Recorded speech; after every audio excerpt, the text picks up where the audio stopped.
सारणिक के विषय में हमने पिछली कक्षा में अध्ययन किया था द्वितीय कोटि के सारणिक का प्रसार और तृतीय कोटि के सारणिक का प्रसार तथा उसके सभी अवयवों के उप सारणिक और सहखंड को ज्ञात करना। आज हम उसके प्रगुणों का अध्ययन करेंगे। उसके पहले थोड़ा सा देख लें कि तृतीय कोटि के सारणिक में जो 1 2 3 लिखा हुआ है इसे हम R1 यानी पंक्ति 1, 5 7 9 R2 पंक्ति 2, 3 2 1 R3 पंक्ति 3 कहते हैं। उसी प्रकार 1 5 3 इसको स्तंभ के नाम से जानते हैं तो कॉलम C1, 2 7 2 कॉलम C2 तो C2 कहेंगे और इसे 3 9 1 इसे C3 कहेंगे। द्वितीय कोटि के सारणिक में R1 R2 और C1 C2 दो पंक्ति और दो स्तंभ होते हैं।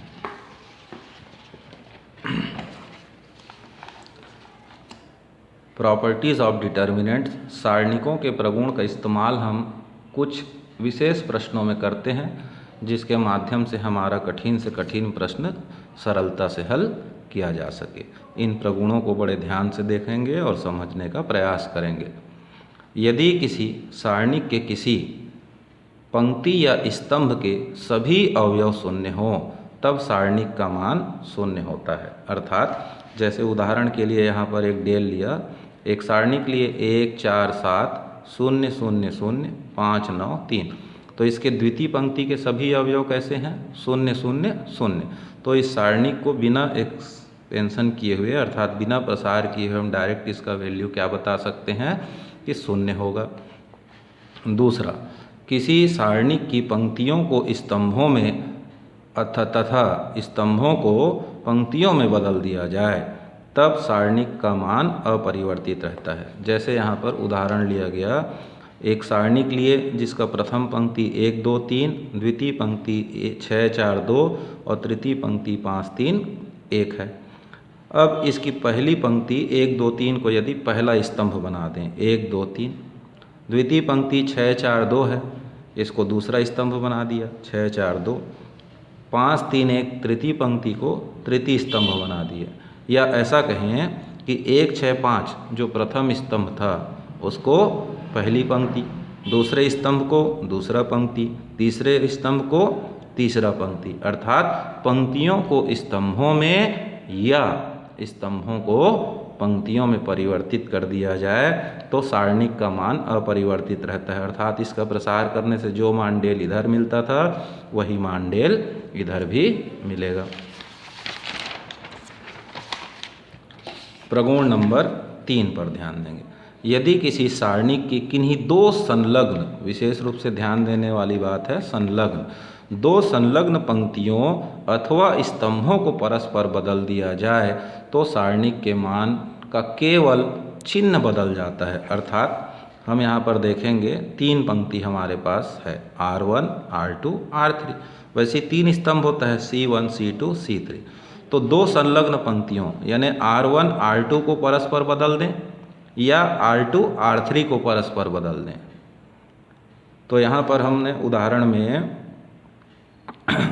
स्तंभों को बदला है। जैसे C1 C2 को यदि बदल दिया जाए तो 7 1 4 पहला स्तंभ था और 6 2 3 दूसरा स्तंभ था। तो दूसरे स्तंभ के स्थान पर पहले स्तंभ को लिखा और पहले स्तंभ के स्थान पर दूसरे स्तंभ को लिखा। अर्थात C1 C2 को परस्पर बदला गया तो इसका मान नहीं बदलेगा, केवल इसका चिन्ह बदलेगा। तो इस बात का विशेष ध्यान रखना है कि दो संलग्न पंक्तियों या स्तंभों को ही आपस में परिवर्तित करेंगे। अर्थात C1 C2 को बदल सकते हैं या C2 C3 को, या आपको पंक्ति में हल करना है तो R1 R2 को बदलिए, R2 R3 को बदलिए। R1 से R3 को आप डायरेक्ट परिवर्तित नहीं कर सकते। उसी प्रकार C1 C3 को भी आप डायरेक्ट चेंज नहीं कर सकते क्योंकि ये संलग्न नहीं है, डिस्टेंस आ गया बीच में। ठीक, तो दो संलग्न पंक्तियों या स्तंभों को परस्पर बदलने पर उसके मान में कोई परिवर्तन नहीं होता, केवल चिन्ह में परिवर्तन होता है। चौथे नंबर का प्रगुण देखते हैं। यदि किसी सारणिक की दो पंक्तियाँ या स्तंभ सर्वसम हों तो सारणिक का मान शून्य होता है। अब दो पंक्तियां या स्तंभ सर्वसम का मतलब क्या है कि संगत अवयव एक जैसे हों। जैसे यहाँ पर एक उदाहरण लिया 6 5 4, 4 5 6, 1 2 3, तो ये शून्य के बराबर नहीं होगा। क्यों? पहली पंक्ति 6 5 4 और दूसरी पंक्ति 4 5 6, ऐसा बोलने में लग रहा है कि एक है, परंतु संगत अवयव जो है वो एक जैसे नहीं है। अर्थात यहाँ 6 है तो यहाँ भी 6 होना था, तो इसको थोड़ा चेंज करके लिखा 6 5 4, 6 5 4, 1 2 3। तो यहाँ पर देखेंगे पहली पंक्ति 6 5 4 है और दूसरी पंक्ति भी 6 5 4 है, तब इसका मान 0 होगा। अभी देखेंगे 6 6 1, 5 5 2, 4 4 3, परंतु दो स्तंभ सर्वसम नहीं है। यहाँ दो पंक्तियाँ क्या है? सर्वसम, तो इसका मान कैसा होगा? 0। इसके विपरीत भी हो सकता है कि दो स्तंभ सर्वसम हो तो भी उसका मान शून्य लिखना है। प्रगुण नंबर 5, यदि किसी सारणिक की किसी पंक्ति या स्तंभ के सभी अवयवों को किसी संख्या से गुणा कर दिया जाए तो सारणिक के मान में भी उस संख्या का गुणा हो जाता है। इस गुण को कैसे समझें? उदाहरण के लिए एक सारणिक लिया 4 3 2, 5 6 7, 8 9 10, तो ऊपर हमने क्या लिखा कि किसी पंक्ति या स्तंभ के सभी अवयवों को किसी संख्या से गुणा कर दिया जाए। तो किसी बोला है तो अपने पास 3 पंक्ति और 3 स्तंभ है, आवश्यकता अनुसार हम किसी में भी गुणा कर सकते हैं। यहाँ समझने के लिए मैंने लिया कि R2 में मान लो मैं किसका गुणा करता हूँ? 5 का। तो R2 हमारे पास यहाँ क्या है? 5 6 7, इसमें 5 का गुणा करते ही क्या हुआ? 5 पंचे 25, 6 पंचे 30 और 7 पंचे 35। तो जो नया सारणिक हमारे पास आया वो कैसा हुआ? 4 3 2, 25 30 35, 8 9 10। तो अब इस सारणिक का जो मान निकालेंगे वो पुराने सारणिक के मान का कितना गुना हो जाएगा? 5 गुना। ठीक।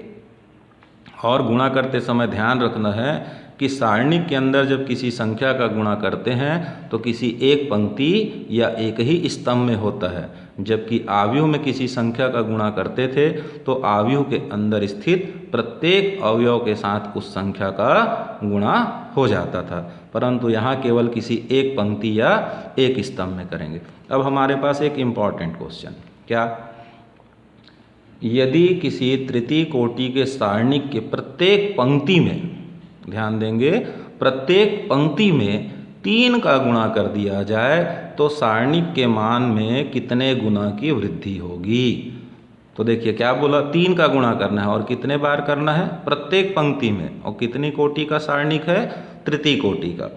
तो अब इसमें मान लीजिए आपने R1 में 3 का गुणा किया, फिर आप R2 में भी 3 का गुणा करेंगे, फिर आप R3 में भी 3 का गुणा करेंगे, तो 3 3 3, इन तीनों का गुणा इस डेल के साथ हो जाएगा। तो कितने बार होगा? 3 तिया 9 तिया 27 गुना उस सारणिक का मान बढ़ जाता है। ठीक। नेक्स्ट, 6वें नंबर का प्रगुण, यदि किसी सारणिक की किसी पंक्ति या स्तंभ के सभी अवयवों को 2 राशियों के योगफल या अंतर के रूप में हो तो उसे 2 सारणिकों के योगफल या अंतर के रूप में व्यक्त कर सकते हैं। यहाँ देखें, जैसे A धन P, B धन Q, C धन R ऐसा लिखा हुआ है, और यहाँ हो गया E F G X Y Z। तो जो इसका प्रथम पंक्ति लिखा हुआ है A धन P, B धन Q, C धन R, ये ऐसा भी हो सकता है, माइनस में भी ले सकते हैं इसको, A minus P, B minus Q, C minus R। ऐसा यदि हो तो इसको 2 सारणिकों के योग या अंतर के रूप में कैसे लिखेंगे? तो पहला अवयव लिए A, B, C। अगर धन है तो धन लगाएंगे और ऋण रहेगा तो ऋण लगाएंगे। उसके बाद फिर P, Q, R को ले लीजिए, और उसके बाद दूसरा पंक्ति जैसा था E, F, G, और तीसरा पंक्ति X, Y, Z उसको लिख दीजिए। इधर भी वही करना है, P, Q, R लिख लिया, उसके बाद E, F, G और X, Y, Z। तो इस प्रकार से अगर किसी पंक्ति के अवयव 2 संख्याओं के योग या अंतर के रूप में हो तो उसे 2 सारणिकों के योग या अंतर के रूप में हम व्यक्त कर सकते हैं।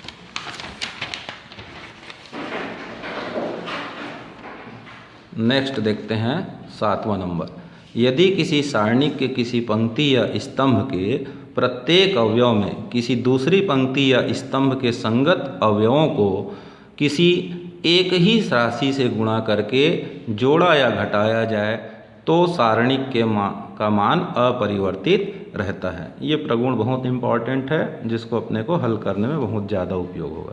जैसे यहाँ लिखा 1 2 3 और यहाँ लिखते हैं 5 10 15 और यहाँ लिखा 3 2 4। तो ऊपर हमने प्रगुण में क्या पढ़ा कि किसी पंक्ति या स्तंभ के प्रत्येक अवयव में, किसी पंक्ति या स्तंभ के प्रत्येक अवयव में दूसरी पंक्ति या स्तंभ के संगत अवयवों को, दूसरी पंक्ति के संगत अवयवों को किसी संख्या से गुणा करते हुए जोड़ा या घटाया जा सकता है। इसका उपयोग प्रश्न को अपन हल करने के लिए कैसे करते हैं, तो यहाँ पर ध्यान देंगे। जैसे अपने पास 3 पंक्ति है R1 R2 R3, ठीक।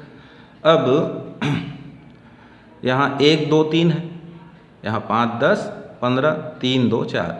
तो मान लीजिए मैं कि तीसरी पंक्ति में किसी संख्या का गुणा करता हूँ 3 का और उसको ले जाके यहाँ जोड़ दूँ, अर्थात इस संक्रिया को हम लिखेंगे R1 इम्प्लाइज 2, यानी R1 में संक्रिया हो रहा है।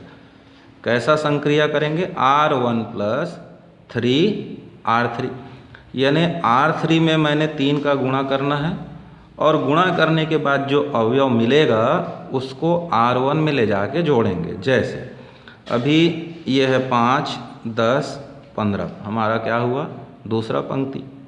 3 2 4 ये हुआ हमारा तीसरा पंक्ति। अब पहले पंक्ति में ही परिवर्तन होगा क्योंकि यहाँ लिखे हैं R1 में संक्रिया कर रहे हैं R1 + 3 R3। तो देखेंगे R3 में 3 का गुणा करेंगे तो ये क्या हो जाएगा, 3 3 9, 3 दूनी 6 और 4 3 12। तो यहाँ जो 9 हुआ उसको ले जाके 1 में जोड़ देंगे तो ये हुआ 10। इसमें 3 का गुणा करने से 6 बना, उस 6 को ले जाके यहाँ जोड़ दिए तो 6 और 2 8 हो गया। इसमें 3 का गुणा किए तो 4 3 12 और 3 हो गया 15। तो इस प्रकार से हम यहाँ पर लिख सकते हैं। तो ऐसा करने से क्या लाभ हुआ, तो इस प्रश्न में लाभ और हानि हमको दिखाई नहीं देगा, परंतु ऐसा करने से बहुत सारे कठिन प्रश्न बड़ी सरलता से हल हो सकता है आगे, इसलिए इस प्रकार का प्रगुण हम इस्तेमाल करते हैं। इसको ऐसा भी कर सकते थे, अभी कर भी सकते हैं। C2 में हम C1 को ला के जोड़ दें, C2 में C1 को ला के जोड़ दें। मतलब क्या हुआ कि मैं C1 में कितने का गुणा कर रहा हूँ, कुछ नहीं लिया हूँ तो 1 का गुणा किया। हम चाहें तो किसी और संख्या का भी गुणा कर सकते हैं। तो ऐसा करना हो तो C2 में संक्रिया लगा रहे हैं, कैसा, C2 + C1। तो परिवर्तन किस में होगा, C2 में। तो 10 5 3। अब C2 में C1 को ला के जोड़ रहे हैं तो 8 10 18, 10 5 15, 2 3 5 15 15 4। ऐसा करने से यानी किसी दूसरी पंक्ति में किसी संख्या का गुणा करते हुए दूसरी पंक्ति में ला करके जोड़ने या घटाने पर सारणिक के मान में कोई भी अंतर नहीं आता है। आप चाहें तो उदाहरण का जो पहला स्थिति है उसको हल कर लीजिए, दूसरी स्थिति को भी हल करके चेक कर सकते हैं और तीसरी स्थिति को भी हल करके चेक कर सकते हैं। तो ये हुए लगभग 7 सारणिक के प्रगुण। अब इन प्रगुणों का उदाहरण के माध्यम से देखते हैं कि हम इसका उपयोग कैसे करेंगे। एक प्रश्न लेते हैं, सिद्ध कीजिए कि सारणिक 1 1 1 A² B² C² BC AC AB। इसमें थोड़ा सुधार करते हैं, 1/A 1/B 1/C ऐसा है, बराबर 0। अब इसको प्रूव करने के लिए हमारे पास 2 तरीका है कि हम अभी जो प्रगुण पढ़े हैं उसका प्रयोग करें या पूर्व में हमने सीधा प्रसार करके जो इसका मान ज्ञात किया था वैसा भी हल कर सकते हैं। कुछ प्रश्न प्रसार विधि से सरल पड़ता है और कुछ प्रश्न प्रसार के पूर्व प्रगुणों का प्रयोग करने के बाद प्रसार करने से सरलता से बनता है। तो यहाँ हमको थोड़ा सा प्रगुण के विषय पर भी अध्ययन करना है, तो यहाँ प्रगुण का प्रयोग करते हैं। 1/a, 1/b, 1/c, a² b² c², bc, ca, ab। तो ये हमने लेफ्ट हैंड साइड लिया। क्या पढ़े थे कि यदि किसी सारणी के किसी पंक्ति में किसी भी अवयव का गुणा करने से उसके मान में कोई परिवर्तन नहीं होता है, बल्कि उस सारणी के मान में उतने का गुणा कर देते हैं। तो जैसे मान लीजिए यहाँ पर मैं पहली पंक्ति में a का गुणा करता हूँ, तो r1 में कितने का गुणा लिखूँगा? a का। ऐसा इसलिए क्योंकि जो 1/a है वो कट करके केवल 1 बचेगा। फिर r2 में b का गुणा किया और r3 में c का गुणा करते हैं। तो चूंकि a b c का गुणा करेंगे तो सारणिक के मान में a Guna b Guna c गुना वृद्धि हो जाएगा। तो हम समीकरण के नियम से जानते हैं, यदि किसी संख्या का गुणा करते हैं तो उस संख्या का भाग दे करके उसको बराबर कर लेते हैं। इसलिए बाहर हमने लिखा 1/abc, यानी abc का भाग भी देंगे तब बराबर बना रहेगा। तो पहली पंक्ति में जब हमने a का गुणा किया तो यहाँ केवल मिलेगा 1, यहाँ हो जाएगा a त्रिघात, यहाँ हो गया abc। फिर देखेंगे दूसरी पंक्ति में b का गुणा, तो यहाँ हो जाएगा 1, यहाँ b त्रिघात, यहाँ abc। तीसरी पंक्ति में c का गुणा तो 1 c त्रिघात abc, ऐसा करेंगे। अब हम इस 1/abc का गुणा तीसरे स्तंभ में ले जा के करेंगे, तो 1/abc का गुणा इससे करेंगे तो 1 आएगा 1 आएगा 1 आएगा। या उसी को कह सकते हैं कि कोई चीज़ हम जैसे गुणा करते हैं, तो अगर कोई गुणा के रूप में हो तो उसको उभयनिष्ठ भी ले सकते हैं। तो तीसरे पंक्ति में तीसरे स्तंभ में abc abc abc प्रत्येक अवयव है, तो यहाँ से abc को क्या करें? उभयनिष्ठ ले लें। तो यहाँ पर हो जाएगा r3 से abc उभयनिष्ठ लेने पर, जैसे ही abc को उभयनिष्ठ लेंगे तो बाहर क्या होगा? 1/abc अपने पास है, abc उभयनिष्ठ लिया तो प्रथम स्तंभ क्या था? 1 1 1, द्वितीय स्तंभ a त्रिघात b त्रिघात c त्रिघात, और abc abc abc हर abc को निकाल दिए तो यहाँ क्या बचेगा? 1 1 1। अब बाहर का abc abc कट गया। अब यहाँ पुनः प्रगुण लगाएंगे कि जो सारणिक हमारे पास आया उसका पहला स्तंभ कैसा है? 1 1 1, और तीसरा स्तंभ भी कैसा है? 1 1 1। तो हमने पढ़ा है कि यदि किसी सारणिक के 2 पंक्ति या स्तंभ सर्वसम हो तो उसका मान 0 हो जाता है। तो यहाँ पर पहला और तीसरा स्तंभ सर्वसम है, इसलिए इसको बिना प्रसार किए हम लिख सकते हैं कि इसका मान कितना होगा? 0। इस प्रकार से हम left hand side to RHS side पहुँच गए। फिर लेते हैं, सिद्ध कीजिए कि एक सारणिक लिया a ऋण b b ऋण c c ऋण a ऋण b b ऋण c c ऋण a c ऋण a ऋण b a ऋण b b ऋण c बराबर 0 होना है। सीधा सीधा प्रसार विधि से भी हल कर सकते हैं या फिर प्रगुण का प्रयोग करना है तो हल LHS लेने पर। तो क्या था? a ऋण b b ऋण c c ऋण a b ऋण c c ऋण a ऋण b c ऋण a ऋण b b ऋण c। अब थोड़ा सोचिए, आपस में 2 पंक्तियों को जोड़ा जा सकता है, घटाया जा सकता है, ये हमने पढ़ा है। अगर हम इस R1 में R2 को ले जाके जोड़ दें और R3 को भी ले जाके जोड़ दें तो क्या हो सकता है? यहाँ थोड़ा सा समझने का प्रयास करते हैं कि देखिए यहाँ क्या है? a ऋण b, फिर यहाँ क्या है? b ऋण c, और यहाँ क्या है? c ऋण a। अगर इन तीनों को जोड़ा तो c c cancel, b b cancel, a cancel, क्या हुआ? 0। इसी प्रकार इन दोनों को ले जाके यहाँ जोड़ेंगे तो 0 हो जाएगा, इन दोनों को ले जाके यहाँ भी जोड़ेंगे तो 0 हो जाएगा। तो देखेंगे कि पहली पंक्ति के सभी अवयव कैसे हो जाएंगे? 0। और पीछे हमने प्रगुण पढ़ा है कि यदि किसी सारणी का कोई एक पंक्ति या स्तंभ 0 हो तो उसका मान कैसा हो जाता है? 0। तो हम यहाँ पर लिखेंगे कि R1 में R2 और R3 में एक एक का गुणा करते हुए। मैं पहले ही बताया था उदाहरण में कि जब कोई संख्या का गुणा नहीं है मतलब एक का गुणा करते हुए ला करके जोड़ दिया। तो R1 में क्या करेंगे, R2 को ले जाके जोड़ देना है और R3 को ले जाके जोड़ेंगे। तो यहाँ पर क्या दिखाई देगा, A ऋण B धन B ऋण C धन C ऋण A। फिर यहाँ क्या दिखाई देगा, B ऋण C धन C ऋण A धन A ऋण B। और यहाँ क्या दिखाई देगा, C ऋण A धन A ऋण B धन B ऋण C। और बाकी दूसरा पंक्ति सेम टू सेम होगा, यानी यहाँ क्या था, B ऋण C वैसे ही रहेगा, C ऋण A वही रहेगा, A ऋण B भी वैसे ही रहेगा, C ऋण A ऋण B B ऋण C। तो R1 इम्प्लाइज टू लिखा है, यानी परिवर्तन केवल R1 में हुआ। अब यहाँ देखते हैं A ऋण B धन B ऋण C धन C ऋण A, ये सब आपस में कट करके क्या हुआ, 0। वैसे यहाँ भी हो रहा है, तो हमारा पहला पंक्ति बन जाएगा 0 0 0। उसके बाद यहाँ आ गया B ऋण C C ऋण A ऋण B B ऋण C A ऋण B C ऋण A, ये सारणिक। अब इस सारणिक में देखते हैं कि इसका जो प्रथम पंक्ति है वो कैसा है, 0 0 0। तब इसको अपन बिना हल किए बता देंगे कि इसका मान कितना होगा, 0। तो इस प्रकार से देखा कि दूसरा प्रश्न भी हमने हल कर लिया। ये सारणिकों का प्रगुण है, और ज़रूरी नहीं है कि हर सवाल को हम सारणिक के प्रयोग से ही बनाएं।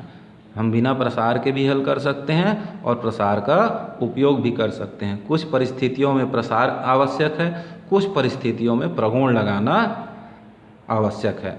इसका अभ्यास से हम समझ सकते हैं कि किसको कैसे हल करना है, उसके लिए हमको बहुत अधिक अभ्यास की आवश्यकता होगी।